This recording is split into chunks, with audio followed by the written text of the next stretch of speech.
Univero krikštynos. Stoviu čia, kur buvo mano krikštynos prieš maždaug 1,5 metų. Taip, jūs nematot, bet aš stoviu ant ežero ir krikštynos vyko būtent tam miške. Kas nežinojo, kiekvienas univeras turi savo krikštynos ir jas nėra pačios fainiausias, bet tikrai yra linksma. Krikštynų dieną mes atrodėm maždaug taip, nes galvojom kuo mažiau išsipurvint. Bet aišku, mūsų nepagailėjo.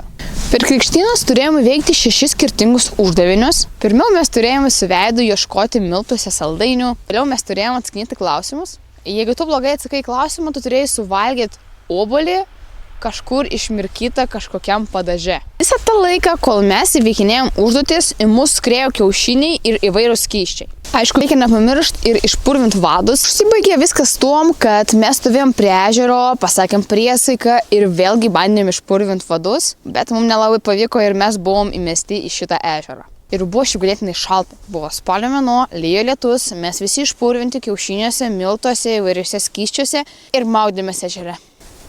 Stop! Aldik, stop! Skreisim. Žinau, kad galim.